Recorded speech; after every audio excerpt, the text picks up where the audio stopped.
Welcome to the Daughter Arise channel. My name is Yvonne and this channel is all about bringing you content surrounding childhood sexual abuse. On this channel I share things to do with my experience of going through it, things I found hopeful, hard, encouraging, empowering, in hopes of helping and supporting other survivors. Also on this channel I share news stories about childhood sexual abuse and add my thoughts and commentary to those stories.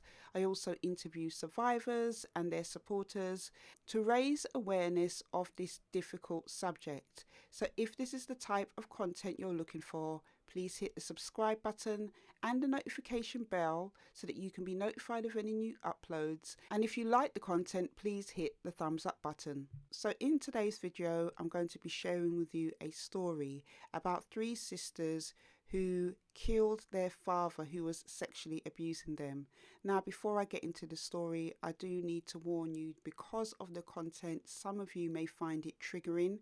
It is quite disturbing, some of the content, but nevertheless, this is what this channel is about. It is about lifting off the lid of child sexual abuse because too much secrecy surrounds it. Three sisters who claimed they stabbed their father to death in self-defense because he was sexually abusing them are unlikely to be jailed after new evidence shows they suffered deep trauma as a result of his relentless cruelty. A fresh psychiatric evaluation improves the chances that none of the siblings will be jailed for stabbing patriarch Mikhail Kachatran, I think that's how you pronounce his surname, with his own hunting knife as he slept in his Moscow flat in 2018. Christina and Angelina Kachatran, then 19 and 18, along with their younger sister Maria, 17, admitted killing the tyrant after facing years of abuse. They said they were raped and violated by their father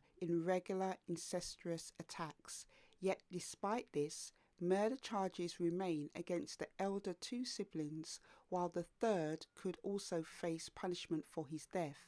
However, the evaluation demanded by the court will become key evidence at their upcoming trial and found that their father had special sexual preferences and abused them as a paedophile. The father tortured the sisters and held them under his sway, say psychiatric experts at Russia's respected Serbsky Center. Lawyer Marie Davtan said the experts found since 2014 each of these girls had suffered from abuse syndrome and post-traumatic stress disorder. All of these conditions in his daughters have a direct causal relationship from Kachatran's actions. The sisters suffered from a violation of their ability to overcome his coercion, and they could not resist him. Then they killed him as he slept. They were in an unstable psychological state and felt hopeless, fearing for their lives. The sisters were all victims, she said. Other family members have accused the sisters of lying about their father's sexual abuse and killing him for his money. Another lawyer, Alexei Lipster, representing the sisters, said Kachatran's relatives claim that the sisters invented everything because they suffer from a sexual disorder. But according to the experts, no disorder was found in them.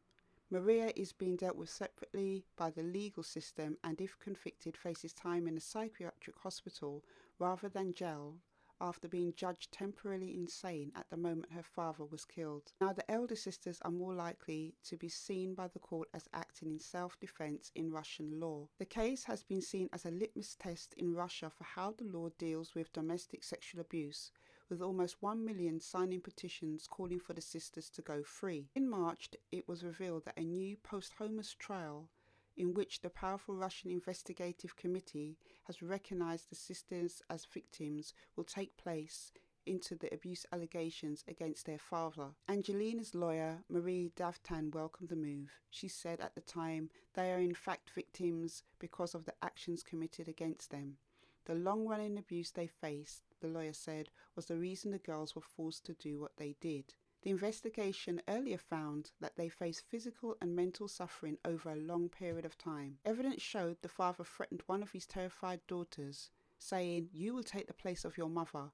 I will marry you and you will give birth to my baby." An expert's report said he ordered them to get undressed in front of him, saying that he wanted to check them. then ordered them to masturbate him, saying that he had problems with his prostate and it would be a cure. He abused and humiliated them with various weapons.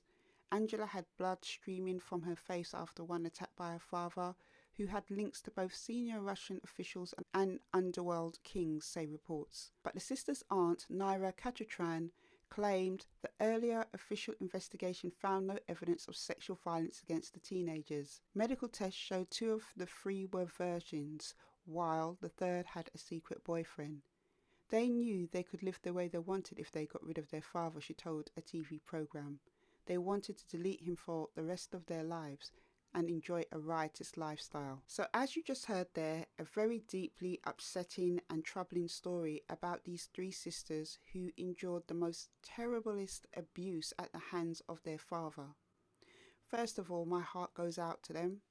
As somebody who was abused by my own father, my birth father, for 5 years, relentlessly every Friday and Saturday night, on top of him coming in and assaulting me in the bathroom over the period of 5 years, I can totally empathize with them. I can totally understand their actions. And whilst I don't condone murdering anybody, when you have gone through childhood sexual abuse at the hands of somebody that you love, like your father, it can do some really disturbing things to your mind, to your mental health. That is why it took me a period of 25 years to be able to, finally be able to heal from what my father did to me. I feel very, very bad for what they have gone through. My heart goes out to them. People underestimate how trauma can affect you and affect your life. And when you've gone through it for a prolonged state, for a prolonged period, it really can break you down. So there are a couple other things I just want to pick up about this story. I don't believe that any of these sisters should face murder charges. I can totally see how they would kill their father in his sleep because they feared him. Some people might argue and say, well, he was sleeping, he was defenseless. But no, when you're living in an atmosphere of fear, especially when you're going through sexual abuse, I can understand this because I've been through it myself. You fear when that person is awake. You fear when they are around you because they're always trying to manipulate you or coerce you. Just their presence alone can just strike fear within you. I don't believe they should face murder. Okay, if they need to go into hospital for psychiatric evaluation or be on a psychiatric ward to help them to deal with the roots and the kind of terrible suffering they went through in their trauma for a period of time, I can understand that. But if they are insisting that these 3 sisters face charges, then it should be self-defense. But I personally don't believe they should face any charges. That is my opinion. That is what I believe. As somebody who has gone through similar things to them, I think they need psychiatric help rather than punishment. I think in this case, compassion and empathy is needed. I am glad that the judge and the courts are taking expert advice from experts in the field of childhood sexual abuse and psychiatric trauma, because this is really important. For far too long in child sexual abuse cases, it's always been treated as a your word against mine scenario, and a lot of people, including this aunt, believes because the 3 she said had medical tests to show they were virgins means that they weren't going through sexual abuse.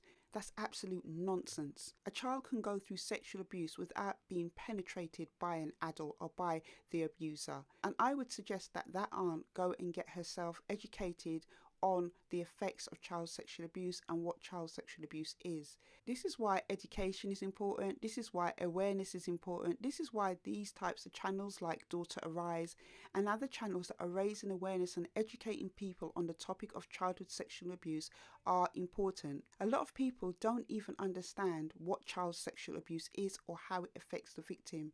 This is why education is important. Her claims and her denial of what's happened to her nieces is typical in these types of cases. So many of us survivors and victims that have gone through this have all experienced this at the hands of our family. Those of us who have found it very hurtful, but it's no surprise because denial is the automatic mode that a lot of people go into. They don't want to believe that somebody who may be a right-standing member of their community, somebody that's loved and respected in their family, who shows one side in front of them and another side behind closed doors, could be capable of this.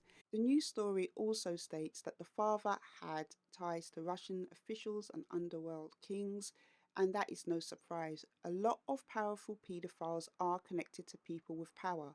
That is why they're able to get away with the things that they do or go undetected for a very long time. As I mentioned, I'm glad in this case that they are using experts in the field of abuse and trauma to relay to the judge and the jury and whoever else how it can affect the victim. And if I was in Russia, I would definitely be one of the 1 million plus people that have signed the petition calling for these sisters to go free. They have gone through enough, and I hope and pray that these sisters can get the support and help they need to be able to process their trauma, even if their family's not there for them. I pray that, they can get the help that they need and go on to live a healthy and productive life. Their father failed them in his behavior and actions towards them, and unfortunately it has led to his demise.